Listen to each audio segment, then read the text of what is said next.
Hey there, friends. Picture this. You're sitting at your kitchen table sipping your morning coffee. When your phone buzzes, it's your daughter texting you for the third time this week about how you really need to sell your house and move closer to her. Or maybe it's your son calling to insist you shouldn't be driving anymore because, well, you're over 60 now and he's just worried. Sound familiar? If you've ever felt like your kids are trying to take the reins of your life, you're not alone. It's a funny thing. When did the roles reverse? One minute, you're the one telling them to eat their vegetables, and the next, they're lecturing you about your cholesterol. But here's the good news. You're still the captain of your ship, and you can stay in charge no matter what your kids might think. I'm so glad you're here today because we're diving into a topic that hits home for so many of us over 60. How to keep your independence and confidence when your kids start acting like they're the parents. In this video, we're going to walk through 5 practical, down-to-earth ways to stay in control of your life while keeping the peace with your family. These are strategies you can start using today, and trust me, they're going to make you feel empowered, not overwhelmed. Plus, I'll share a few stories along the way to keep things light, because if we can't laugh at life's little quirks, what's the point, right? Let's start with the first way to stay in charge. Set clear boundaries with love. Now, I know boundaries might sound like something you'd hear in a therapy session, but hear me out. It's simpler than it sounds. Your kids love you, and most of the time, their pushiness comes from a good place. They're worried about you, or they think they know what's best. But that doesn't mean they get to call the shots. Setting boundaries is about letting them know where your line is, kindly but firmly. For example, let's say your son keeps dropping hints that you should stop gardening because it's too much for you. Instead of getting defensive or brushing it off, try this. Sit him down and say something like, "I really appreciate that you're looking out for me, but gardening is what keeps me happy and active. It's not up for debate, but I'd love your help picking out some new plants." See what you did there? You acknowledged his concern, made it clear you're not budging, and redirected the conversation to something positive. It's like steering a car. You don't slam on the brakes, you just nudge the wheel. I learned this one the hard way with my own daughter a few years back. She was convinced I shouldn't be living alone after I turned 65. Every phone call it was, "Mom, what if you fall?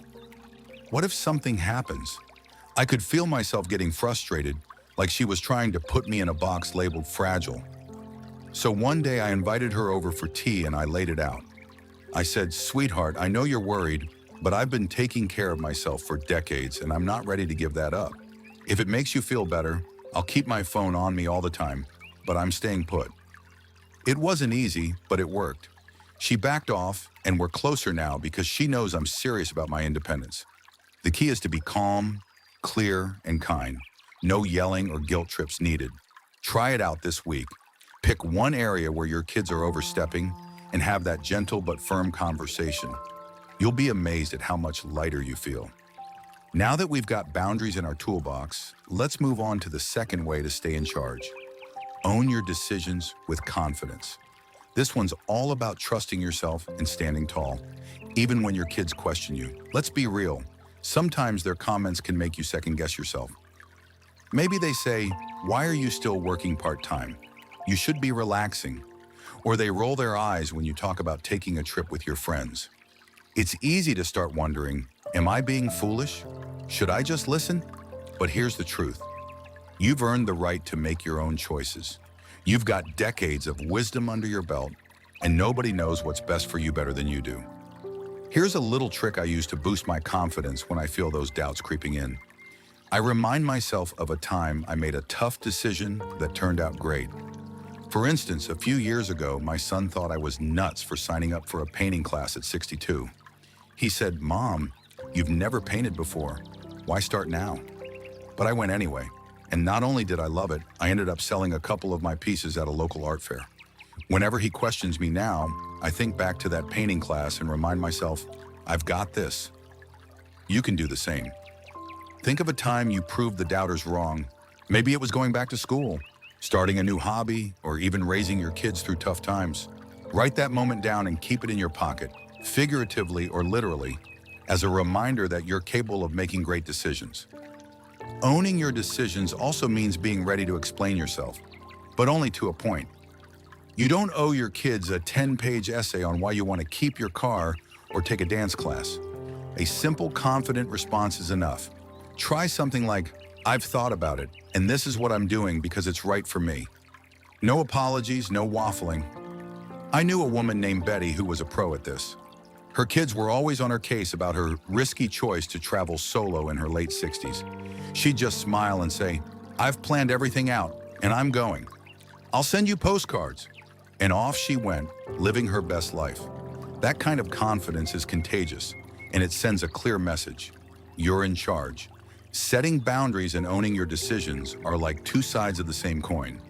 They're about respecting yourself and teaching others to respect you too. It's not about pushing your kids away. It's about building a relationship where everyone feels heard and valued. So take a deep breath, and let's keep going with more ways to stay in charge, because you've got this, and there's so much more to explore. That's huge.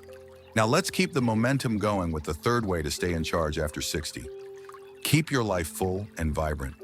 This one's all about making sure your days are so packed with joy, purpose, and adventure that your kids can't help but see you as the independent, thriving person you've always been.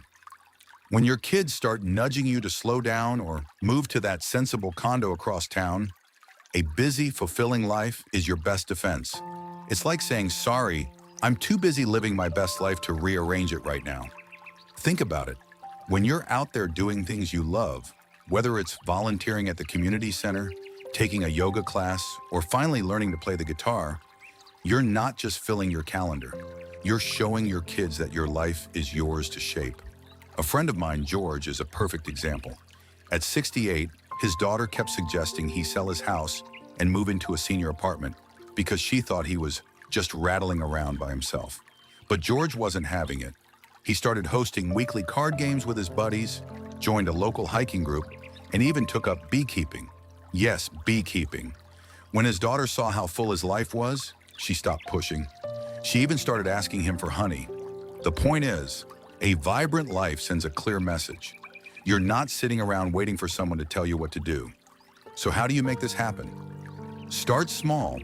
Pick one thing you've always wanted to try or get back into. Maybe it's painting, gardening, or even something as simple as joining a book club. If you're not sure where to start, check out your local community center or library. They often have classes or groups tailored for folks our age. And don't worry if it feels a little daunting at first. I remember when I decided to try line dancing at 63, I thought, what if I look ridiculous? But I went anyway, and now I'm the one leading the group half the time. Find something that lights you up and commit to it once a week. Not only will it keep your kids from thinking you need their management, but it'll also remind you how much fun life can be. Another way to keep your life vibrant is to stay connected with people who aren't your kids. Don't get me wrong, family is wonderful, but having friends your own age or even younger keeps you in the driver's seat. These are the folks who'll cheer you on when you decide to take that road trip or try a new recipe, not question whether you're up for it. I knew a woman named Clara who at 70 started a knitting circle that turned into a tight-knit group of friends. Her son used to fret about her being lonely, but when he saw her laughing with her knitting crew, he realized she was anything but. So reach out to an old friend or make a new one. Invite someone for coffee or start a little group of your own. A full life isn't just about activities, it's about the people who make it colorful. Now, let's move on to the fourth way to stay in charge. Communicate your plans proactively. This one's a game changer because it flips the script. Instead of waiting for your kids to question your choices or swoop in with their helpful suggestions, you take the lead by sharing what you're doing and why. It's like giving them a front row seat to your life, but on your terms. When you're upfront about your decisions, it's harder for them to argue or assume you're not thinking things through. Here's how it works. Let's say you've decided to keep driving despite your daughter's worries. Instead of letting her bring it up in every conversation, beat her to the punch. Call her and say something like, "Hey, I just wanted to let you know I got my eyes checked and the doctor says I'm good to drive. I'm also taking a refresher course at the DMV next month to stay sharp. Thought you'd like to know." By sharing your plan, you're showing her you're on top of things. It's not about asking permission. It's about letting her see you've got everything under control. This approach works for all sorts of decisions, whether it's staying in your home, managing your finances, or even planning a trip. I saw this in action with my neighbor Tom, who's 72. His kids were always on him about his big house, saying it as too much upkeep. So Tom started inviting them over to show them the upgrades he was making, like hiring a landscaper for the yard and getting a handyman to fix the gutters. He'd casually mention how he'd budgeted for it and how much he loved his space. Pretty soon, his kids stopped nagging because they could see he had a plan. Try this yourself. Next time you make a decision your kids might question, share the details before they ask. It's like putting up a no trespassing sign, but with a smile. One last tip on this. Keep it positive. When you're sharing your plans, focus on what excites you about your choices. Instead of saying, "I'm not moving because I don't want to," try, "I love my home. It's where I feel happiest, and I've got everything set to stay here comfortably." That positivity not only shuts down their worries, but also makes them feel good about your happiness. It's a win-win. We've covered some powerful ground here. Keeping your life vibrant and communicating proactively are like adding rocket fuel to your independence. You're not just staying in charge, you're showing the world and your kids that you're thriving. Let's keep going with one more way to solidify your place as the boss of your own life, because there's still more to share. All right, we're in the home stretch now, and I'm so excited to share the fifth and final way to stay in charge when your kids start trying to steer your life. Embrace your wisdom and share it generously. This one's like the cherry on top of everything we've talked about. By now, you're setting boundaries, owning your decisions, keeping your life vibrant, and communicating your plans like a pro. But this last strategy is about turning the tables in the most beautiful way, using the incredible wisdom you've gained over the years to remind your kids and yourself that you're not just in charge, you're a force to be reckoned with. Here's what I mean. You've lived through decades of ups and downs, raising kids, navigating careers, maybe even reinventing yourself a time or two. That's not just experience, that's gold. When your kids start acting like they need to manage you, one of the best ways to stay in control is to show them you're still the one with the answers. Not in a know-it-all way, but in a way that invites them to lean on you for advice. Think about it. When they're coming to you for guidance, it's pretty hard for them to treat you like you're the one who needs help. Let me tell you about my friend Evelyn, who's 71 and a master at this. Her son was always fussing about her risky decision to keep running her small bakery part-time. He'd say things like, "Mom, you don't need the stress." But Evelyn didn't argue. Instead, she started sharing her business know-how with him. She'd casually mention how she'd handled a tricky customer or streamlined her inventory, and soon enough, her son was asking her for tips on managing his own side hustle. Suddenly, he wasn't telling her to retire. He was bragging to his friends about his mom's savvy. By sharing her wisdom, Evelyn flipped the dynamic. She wasn't just staying in charge, she was reminding everyone she still got plenty to teach. So, how do you do this? Start by looking for opportunities to share what you know. Maybe your daughter's stressing about her job. Offer a story about how you handled a tough boss back in the day. Or if your son's worried about his kid's behavior, share a parenting trick that worked for you. It doesn't have to be a big lecture, just drop a little nugget of wisdom in conversation. Like, when I was in a similar spot, I tried this, and it really helped. You'll be surprised how quickly this shifts the way your kids see you. They'll start to remember you're not just their parent. You're a person who's been around the block and come out stronger. Another way to embrace your wisdom is to keep learning and growing yourself. Nothing says, "I'm in charge," like showing you're still curious and capable. Take a class, read a new book, or dive into a hobby that challenges you. I started learning about photography at 66, and when I showed my daughter some of my shots, she was floored. She said, "Mom, I didn't know you could do that." It wasn't just about the pictures, it was about proving I'm still growing, still sharp. When your kids see you tackling new things, it's hard for them to think you need their supervision. Now, as we wrap this up, let's take a moment to think about everything we've covered.